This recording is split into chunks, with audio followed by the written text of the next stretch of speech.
Welcome students, I am Rudin Mishra and all of you are watching my YouTube channel Rudin Mishra Classes। और आज के इस class में हम लोग 12th चैप्टर 10 जो है halo alkane and hello Aaron's का जो है ये लेक्चर नंबर 11 है। तो लेक्चर नंबर 11 में हम लोग जो है वो सीखने वाले हैं differentiate between SN1 reaction and SN2 reaction के बीच में क्या डिफरेंस है। और इससे पहले कल की क्लास में यानी कि लेक्चर नंबर 10 उसमें हम लोगों ने SN1 रिएक्शन और SN2 रिएक्शन कैसे फॉर्म करते हैं इसके बारे में हम लोगों ने पढ़ा था। और आज हम लोग इसके डिफरेंस मतलब दोनों के बीच में क्या डिफरेंस है उसको पढ़ने वाले हैं। तो फर्स्ट ऑफ ऑल यहाँ पे हम लिखते हैं SN1 रिएक्शन, ये पहला है। और सेकेंड में हमारा क्या है SN2 रिएक्शन। SN2 रिएक्शन तो सबसे पहला जो अगर हम लोग बात करेंगे डिफरेंस का तो वो है आपका नाम क्या है। SN1 रिएक्शन को हम लोग बोलते हैं uni molecular substitute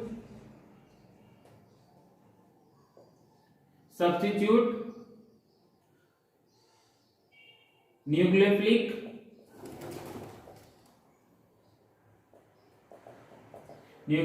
reaction.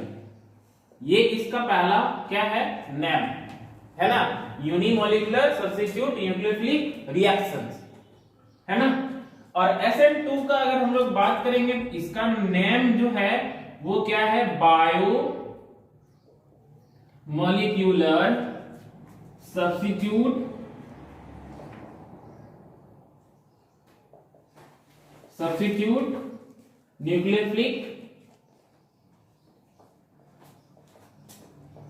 Nucleophilic reaction.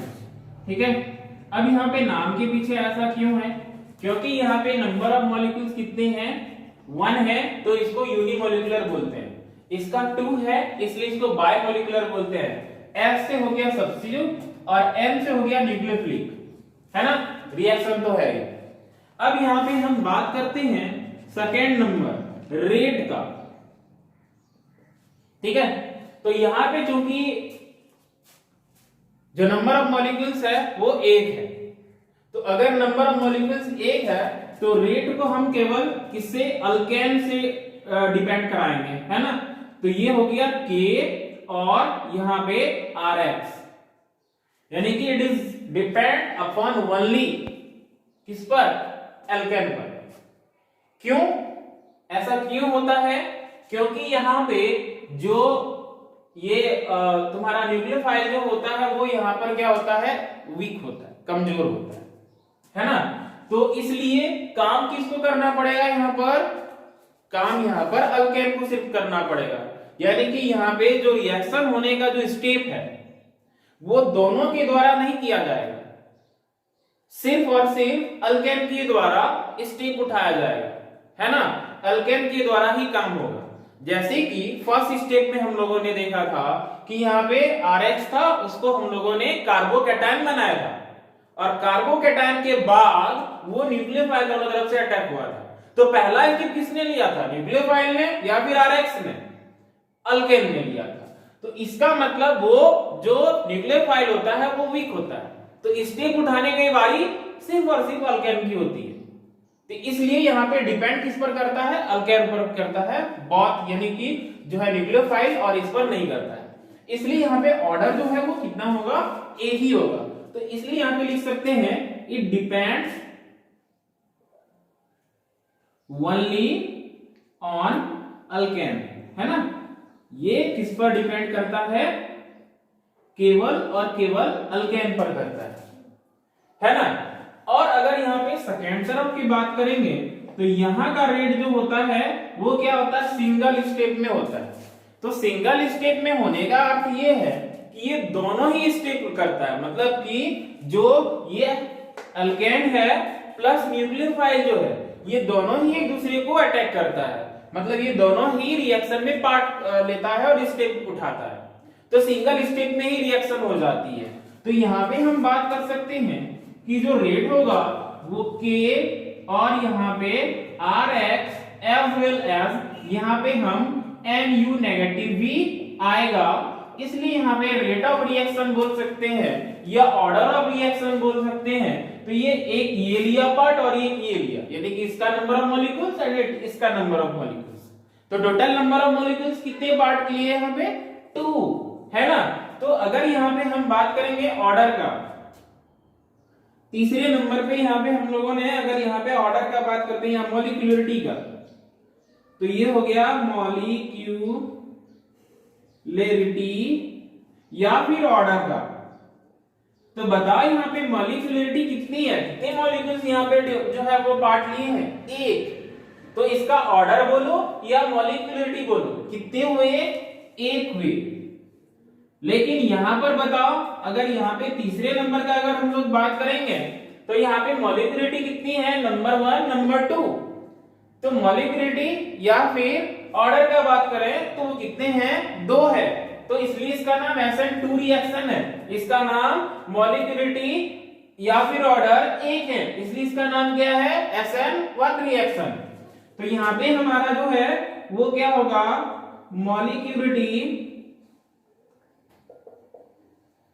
Molecularity या फिर ऑर्डर का अगर हम लोग यहाँ पे बात करते हैं तो कितने आ जाता है, तो यहाँ पर हमारे 2 आ जाते हैं। चौथा नंबर पे यहाँ पे बात करेंगे तो Mu जो होता है यहाँ पे क्या होता है, वीक होता है, यानी कि ये कमजोर होता है ना। जबकि ये फोर्थ नंबर में क्या आएगा, इसकी जो Mu है वो क्या होती है, स्ट्रांग होती है, एज लाइक एज अल्केन के जैसा। सो दैट यहाँ पे न्यूक्लियोफाइल भी न्यूक्लियोफाइल जो है वो भी स्टेप उठाता है रिएक्शन के लिए और अल्केन भी उठाता है, क्योंकि दोनों जो है जैसा स्ट्रांग होता है। लेकिन यहाँ पे जो न्यूक्लियोफाइल होता है वो क्या होता है, वीक होता है ना। तो ये 4 पॉइंट अभी हमने यहाँ पे लिखा है, इसका स्क्रीनशॉट ले लो, फिर हम आगे बात करते हैं।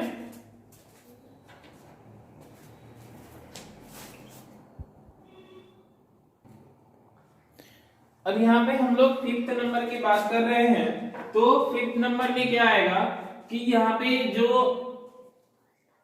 स्टेप है, मतलब रिएक्शन का स्टेप है, वो क्या कितने होते हैं, यहाँ पे होते हैं 2 स्टेप रिएक्शंस, है ना। तो यहाँ पे 2 स्टेप में होता है ना।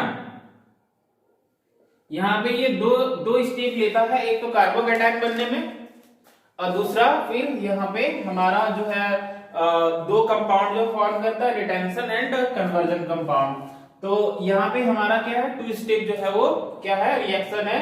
और अगर यहाँ पे SN2 का करें तो लेक्चर नंबर 10 को अच्छे से देख लेंगे तो वहां से समझ में आ जाएगा कि ये जो होता है वो क्या होता है, सिंगल स्टेप होता है ना। ये हो गया सिंगल स्टेप रिएक्शन, है ना। अब यहाँ पे 6th पॉइंट का अगर हम लोग बात करेंगे तो order of rate of reaction,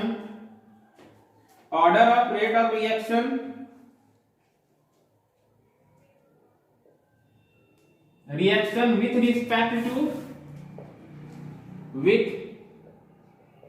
respect to substrate, है ना। अगर यहाँ पे order of rate of reaction का बात करेंगे विथ रिस्पेक्ट टू सबस्ट्रेट, तो सबस्ट्रेट के रिस्पेक्ट में तो सबसे ज्यादा कितना होगा रेट ऑफ रिएक्शन, 3 डिग्री का, फिर होगा 2 डिग्री का, फिर होगा 1 डिग्री का, एंड हम यहाँ पे 0 डिग्री को भी शो कर सकते हैं। अब यहाँ पे हम लोग पॉइंट नंबर 6 में पहुंचते हैं। तो order of rate of reaction with respect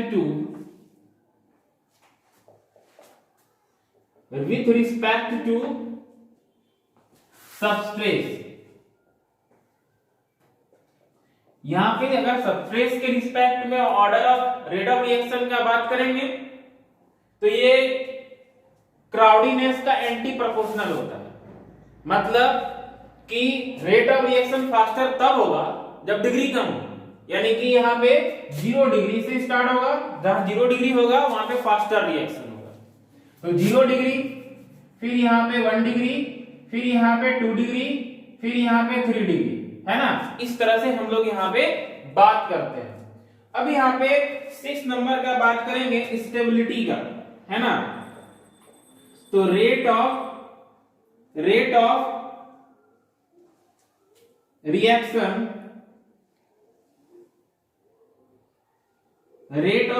जो होता है वो डायरेक्टली किसके प्रोपोर्शनल होता है, स्टेबिलिटी ऑफ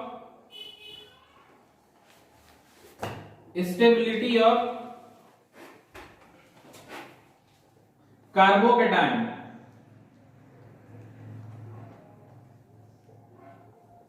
क्या है ना।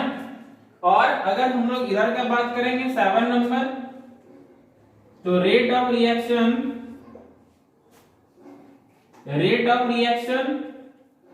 इज डायरेक्टली प्रोपोर्शनल टू किस पर, यहां पे रेट ऑफ रिएक्शन जो था स्टेबिलिटी ऑफ कार्बोकेटाइन पर डिपेंड कर रहा था, यहां पर किस पर करेगा, स्टेरिक हिंड्रेंस पर, यानी कि क्राउडीनेस पर। जितना क्राउडीनेस कम रहेगा उतना फास्टर रहेगा, जितना क्राउडीनेस ज्यादा रहेगा उतना स्लोअर होगा। तो यानी कि रेट ऑफ रिएक्शन जो है वो किस पर है, तो 1 बाय स्टेरिक, यानी कि एंटी प्रोपोर्शनल हो गया स्टेरिक हिंड्रेंस। क्या है ना। तो ये हो गया 7 नंबर। 8 नंबर का अगर हम लोग बात करेंगे तो यहां पे हम लोग क्या यूज करते हैं, पोलर प्रोटिक सॉल्वेंट का यूज करते हैं। किसको यूज करते हैं, पोलर प्रोटिक सॉल्वेंट।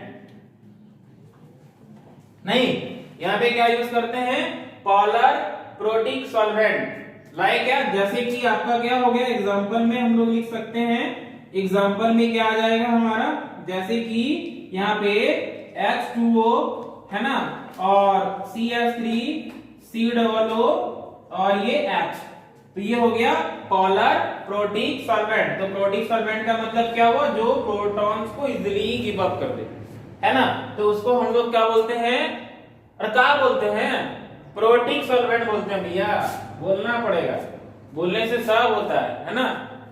सिर्फ पता हो कि पूछना ना है, गूगल, है ना। तो 8 नंबर में पहुंचेंगे यहाँ पे हम लोग। तो 8 नंबर में क्या होगा, यहाँ पे अगर हम लोग पोलर प्रोटिक का अगर यूज किए हैं तो यहाँ पर क्या यूज करेंगे, एप्रोटिक का करेंगे, है ना। तो यहाँ पे polar aprotic solvents are used. यहाँ पे एप्रोटिक सॉल्वेंट यूज होता है ना। जैसे क्या, जैसे एसीटोन, है ना, जैसे आपका हो गया एसीटोन। फटाफट इसका स्क्रीनशॉट लीजिए, हम फिर आगे वाले पॉइंट्स को डील करेंगे।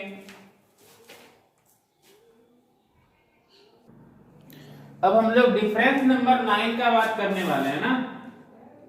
कितने नंबर डिफरेंस, 9। तो order of rate of reaction ROR लिख सकते हैं,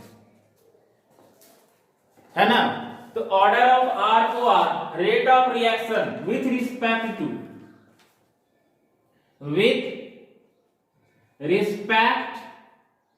टू किसके, लिविंग ग्रुप, है ना। तो यहां पे लिविंग ग्रुप लिखे, यहां पे रेंजी लिख दें, तो ये लिविंग ग्रुप नहीं। अब लिविंग ग्रुप कौन होता है, लिविंग ग्रुप भैया हैलोजेंस होते हैं, हैलोजेंस को लिविंग ग्रुप कहा जाता है, ठीक है। लिविंग ग्रुप जो होते हैं वो हैलोजेंस होते हैं, हैलोजेंस को ही लिविंग ग्रुप कहा जाता है। आज का पहले नाम सुने थे का, नहीं। तो हाँ, लिविंग ग्रुप मतलब नाम, देखो नाम लिव कर जाए फटाफट, तो लिव करने वाले कौन होते हैं, हैलोजेंस होते हैं ना। तो नाम पढ़ोगे ध्यान से, तो नाम से ही तो अमिताभ बच्चन बनेगा। तो यहाँ पे क्या है, यहाँ पे क्या है, लिविंग ग्रुप। तो लिविंग ग्रुप कौन होते हैं, जो लिव करता हो, है ना, मतलब रिएक्शंस में से लिव करने वाला, टूटने वाला। तो आज तक जितने पढ़े आपने हेलो अल्केन और हेलो एरन्स में, उसमें कौन कौन लीव कर रहा था बार बार? थोड़ी ना पड़ोसी वाले लीव कर रहे थे, हेलोजन ही बार बार जो है वो टूट रहा था, बिखर रहा था, है ना, और न जाने क्या क्या हो रहा था। तो जो भी हो रहा था वो हेलोजन ही हो रहे थे। तो सो दैट इसको लिविंग ग्रुप कहा जाता है। लिव LIV, लिव माने रहने वाला नहीं, LEAV लिव माने छोड़ने वाला।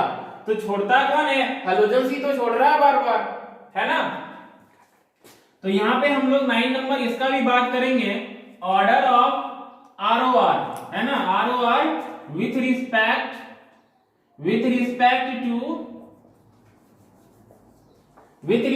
टू LG, है ना। तो ये LG कोई टीवी का नाम नहीं है, ये LG जो है वो कोई कंपनी नहीं है, ये है आपका लिविंग ग्रुप। तो लिविंग ग्रुप के रिस्पेक्ट में आपको देखने हैं, यहाँ पे एक बार हमने लिख दिया, वहां पे नहीं लिख पाएंगे। यहां से सिर्फ समझ जाना कि LG का मतलब लिविंग ग्रुप और लिविंग ग्रुप का मतलब जितने भी हाइड्रोजन्स होते हैं, ठीक है। तो अब यहाँ पे हम रेट ऑफ रिएक्शन का बात कर रहे थे with respect to leaving group. तो लिविंग ग्रुप के रिस्पेक्ट में अगर रेट ऑफ रिएक्शन का बात करेंगे तो रेट ऑफ रिएक्शन फास्टर कब होगा? जब लिविंग ग्रुप आसानी से लीव हो जाए। तो आसानी से लीव कौन होता है? आयोडीन होता है। आयोडीन क्यों होता है? क्योंकि इसकी साइज बड़ी है, है ना, इजी है। तो यहां पे हमारा RI हो गया फास्टर, फिर कौन होगा? RBr, फिर कौन होगा? RCl, फिर कौन होगा? RF, है ना। तो ये हो गया हमारा, क्योंकि RI जो होता है, आयोडीन होता है, वो इस ग्रुप का सबसे बिगेस्ट, यानी कि बोल सकते हैं सबसे बड़ा है साइज में। तो सो दैट वो जल्दी टूटेगा, है ना। बूढ़ा आदमी जल्दी जाता है, तो वही है, वो बूढ़ा आदमी है, सदस्य जो घर का बड़ा है, तो जल्दी ऊपर जाएगा। तो ये हो गया R, और यहाँ पे ये I। तो शायद हम यहाँ पे सिमिलरिटीज का बात कर दिए, है ना। दोनों में सिमिलरिटीज यही है कि रेट ऑफ रिएक्शन जो होता है फास्टर दोनों में सेम ही होगा, है ना। मतलब इसमें भी यही काम होगा, इसमें भी वही होगा, यहाँ भी लिंक करने की बात हो रही है। तो ये सिमिलरिटीज हो जाएगी शायद। RI, यहाँ पे Br, और यहाँ पे R, यहाँ पे हो गया आपका Cl, एंड यहाँ पे R, और ये हो गया आपका का हुआ है, भूल जाते हैं, ये हो गया, है ना। तो ये हो गया आपका 9 नंबर। अब हम लोग 10 नंबर बात करते हैं। इफ एप्रोटिक सॉल्वेंट, है ना, अगर यहां पे हम लोग सबस्ट्रेस के रूप में, इफ सबस्ट्रेस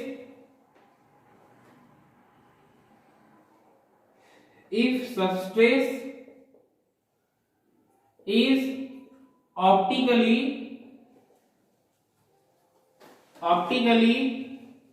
active टेकन, अगर यहां पे सबस्ट्रेस के रूप में ऑप्टिकली एक्टिव जो है वो लिया गया है ना। ऑप्टिकली एक्टिव का मतलब कौन? कायरल कार्बन नहीं, वो अगर लिया गया है देन क्या फॉर्म करेगा? देन क्या फॉर्म करेगा बताओ? देन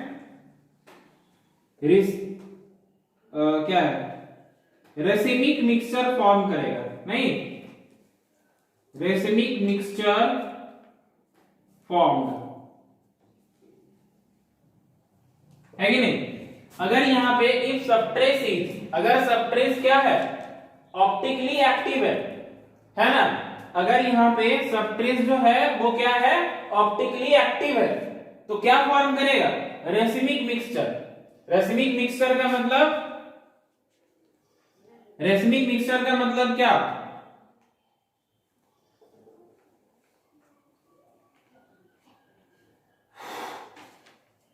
एक रिटेंशन कंपाउंड और प्लस कौन? कन्वर्जन कंपाउंड, है ना, RC और CC, है ना। तो यहां पे अगर आपने सबट्रेस के रूप में जो है ऑप्टिकली एक्टिव लिया है ना, तो अगर आपका सबट्रेस ऑप्टिकली एक्टिव है तो यहां पे रेसिमिक मिक्सचर आपको मिलेगा। रेसिमिक मिक्सचर का मतलब कि यहाँ पे रिटेंशन कंपाउंड और कन्वर्जन कंपाउंड मिलेगा। यहां का अगर हम लोग बात करेंगे यानी कि 10 नंबर में, तो इफ अगर आपने सबट्रेस जो है, अगर आपने सबस्ट्रेट क्या लिया है, इज ऑप्टिकली एक्टिव, देन क्या फॉर्म करेगा, देन इन्वर्जन, है ना, inversion form is formed.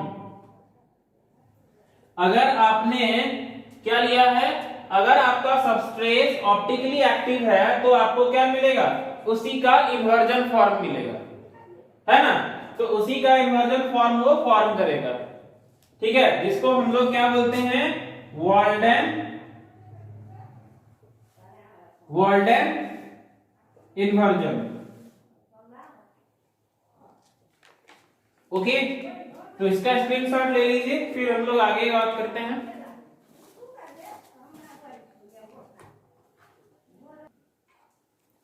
Next difference हम लोग बात करेंगे ग्राफ की, है ना।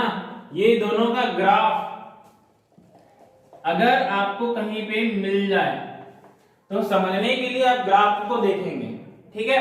तो ग्राफ के लिए किसकी किसकी अगर हम लोग रिस्पेक्ट में बात करेंगे तो यहाँ पे एक्टिवेशन एनर्जी, है ना, वर्सेस किसका, progress of reaction, progress of reaction. Okay, activation versus progress of reaction,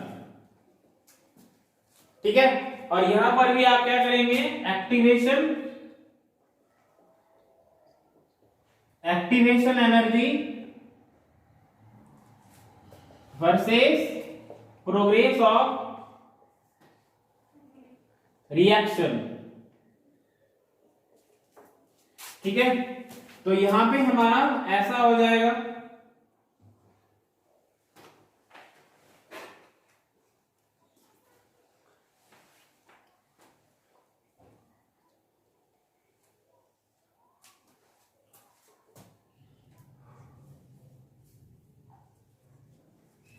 तो यहां पे अगर हम लोग लिखते हैं ये एक्टिवेशन एनर्जी और यहां पे progress of reaction, progress of reaction,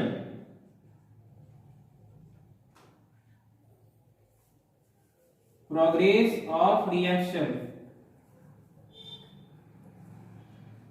ठीक है।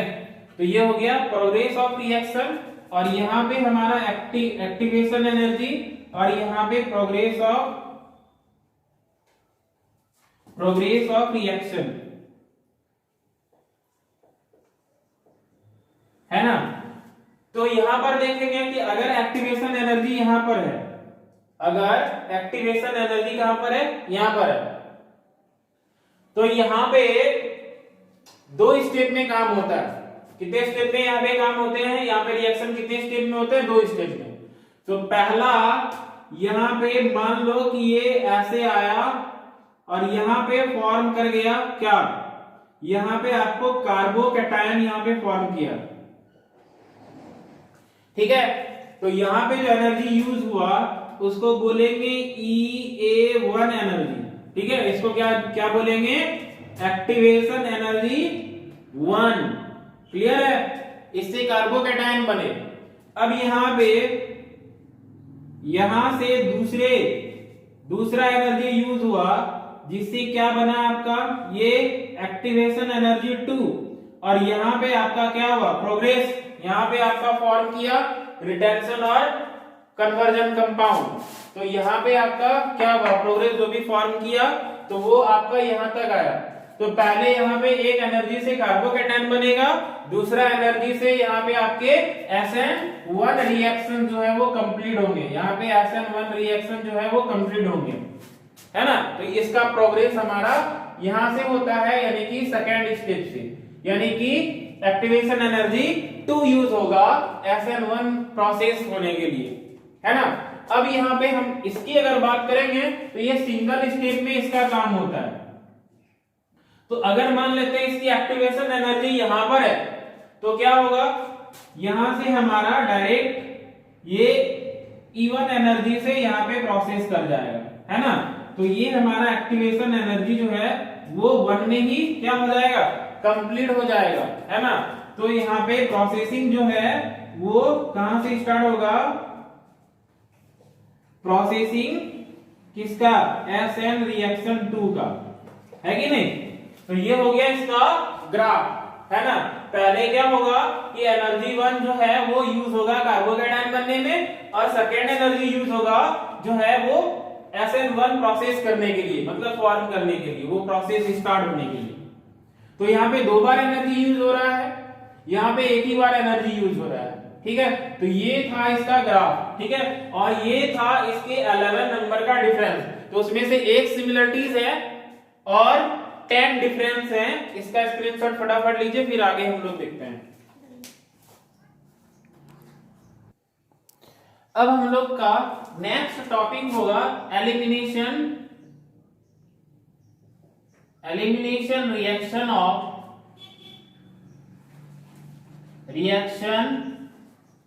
बाय हेलो एल्केन,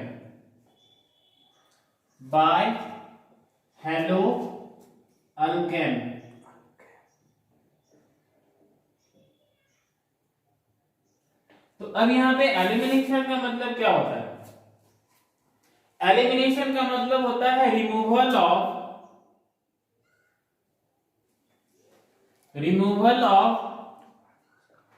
एलिमेंट्स का रिमूवल होना, मतलब एलिमेंट्स का रिमूव होना, हटना। तो यहां पे एलिमेंट्स जो रिमूव होगा वो कौन से एलिमेंट जो है वो रिमूव होगा, है ना। तो यहां पे रिमूव होने वाले एलिमेंट्स या तो हैलोजन्स हैं या फिर यहां पे हाइड्रोजन्स हैं, ठीक है। यहां पे कौन कौन रिमूव होने वाले जो है एलिमेंट हैं, हाइड्रोजन्स या फिर हाइड्रोजन। तो elimination reaction by halo alkene के द्वारा एलिमिनेशन रिएक्शन। तो एलिमिनेशन रिएक्शन का मतलब क्या हुआ, रिमूवल ऑफ किसका, एलिमेंट का रिमूवल होना। वो एलिमेंट कौन, तो हैलोजन्स एंड हाइड्रोजन, ठीक है। अब यहाँ पे सपोज दैट कि हम यहाँ पे ले लेते हैं CH2 और यहाँ पे हमने ले लिया CH2। तो अब यहाँ पे देखो कि ये जो कार्बन था, ये जो कार्बन है वो 2 हाइड्रोजन के साथ बॉन्ड बनाया है और तीसरा उस कार्बन के साथ बनाया है। तो एक यहाँ पे हमारा क्या अभी खाली है, तो इस खाली वाले के साथ यहाँ पे हम हाइड्रोजन को जोड़ रहे हैं। सेम यहाँ पर भी होगा, यहाँ पे ये कार्बन 2 हाइड्रोजन के साथ यहाँ पे बॉन्ड बनाया है, तीसरा इसके साथ बनाया हुआ है। तो यहाँ पर हम क्या जोड़ सकते हैं, हैलोजन्स को जोड़ सकते हैं। क्लियर है। तो ये हमारी एक पहली कहानी है। अब यहाँ पे हम बात करते हैं कि इसको जो है वो alcoholic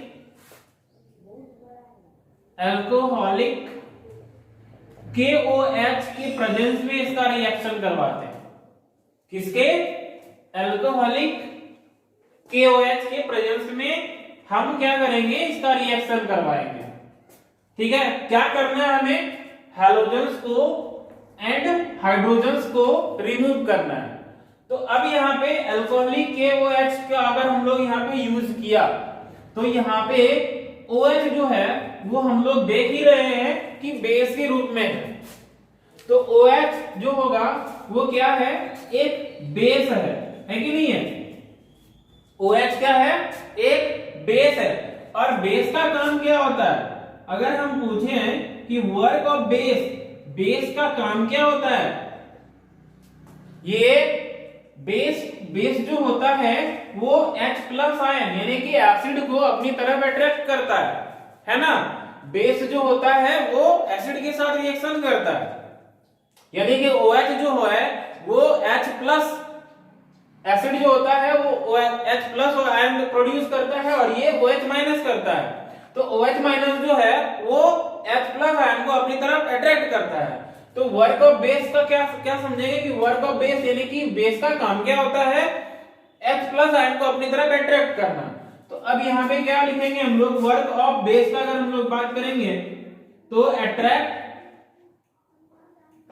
H plus ion towards it, है ना, टुवर्ड्स इटसेल्फ, अपनी तरफ जो है वो H प्लस आयन को क्या करेगा, अट्रैक्ट करेगा। तो अगर ऐसा करता है तो क्या होगा कि OH माइनस जो था वो पहले हमारे पास था, फिर उसने क्या किया, यहाँ पे H प्लस आयन को लिया। तो H प्लस आयन कौन सा लिया बताओ, क्या ये वाला हाइड्रोजन लेगा, नहीं ले सकता है। क्यों, क्योंकि यहाँ पे OH माइनस होता है, ये OH अगर माइनस है और यहाँ पे जब देखो इस ग्रुप के साथ जो है फंक्शनल ग्रुप के रूप में हैलोजेंस जुड़े हुए हैं। हैलोजेंस क्या होते हैं, हाईली नेगेटिविटी होती है इसकी। तो हाईली नेगेटिविटी होती है तो हैलोजन जो नेगेटिव चार्ज का होता है और ये OH जो है वो भी नेगेटिव है। तो दोनों एक साथ तो यहाँ पर नहीं आ सकते हैं, यहाँ से इसको हाइड्रोजन को नहीं ले सकता है। तो वो कहां आएगा, तो इस हाइड्रोजन के पास आएगा, क्योंकि यहाँ पे क्या है, कार्बन पॉजिटिव है, यहाँ पे हैलोजेंस नहीं है। तो ये इस पर अटैक नहीं करेगा क्योंकि इसमें हैलोजेंस यहाँ पे अटैच्ड है। हैलोजेंस नेगेटिवली चार्ज होता है, ये भी नेगेटिव है, नेगेटिव नेगेटिव रिपेल करता है, यहाँ पर ये नहीं आ सकता है, ये इसको अटैक करेगा और यहाँ से एक हाइड्रोजन को ले लेगा। अगर उन्होंने ऐसा किया तो इससे क्या बन जाएगा, यहाँ पे H2O बन जाएगा, यानी कि जल बना लेगा। तो जल जैसे ही बना लिया तो ये वाला हाइड्रोजन क्या हुआ, रिमूव कर गया, ये वाला हाइड्रोजन यहाँ से क्या हुआ, रिमूव हो गया। अब जैसे ही ये हाइड्रोजन रिमूव हो गया, जैसे ही ये हाइड्रोजन रिमूव हो गया, यहां से इन्होंने इसके साथ इसने जो अपने यहाँ पे एक जो आयन्स दिए थे, इलेक्ट्रॉन्स दिए थे, वो क्या होगा, इधर शिफ्टिंग हो जाएगा, ये वाला शिफ्ट इधर हो जाएगा, है ना। तो ये वाला इधर अगर शिफ्ट हो गया तो ये नेगेटिव है, ये नेगेटिव है, तो इसका मतलब ये नहीं रह सकता है। एक नेगेटिव अगर यहाँ पर आ गया ये वाला, तो इसका मतलब ये क्या करेगा, ये जो इलेक्ट्रॉन इसको डोनेट करेगा, ये वाला इधर शिफ्ट हो जाएगा।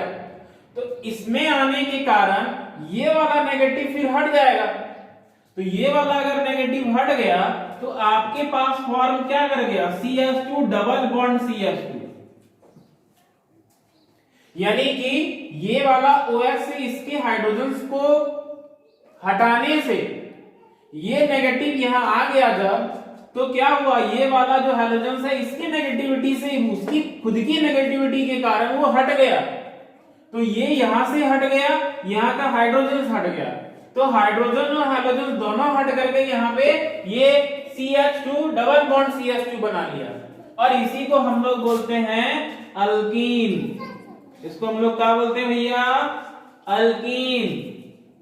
और इस पूरे प्रोसेस को बोला जाता है हाइड्रोजन हैलोजिनेशन। भैया समझे कि नहीं? तो आज का क्लास हमारा यहीं तक में एंड होता है, इसका स्क्रीनशॉट लीजिए, फिर मिलते हैं कल, तब तक के लिए बाय बाय, थैंक यू।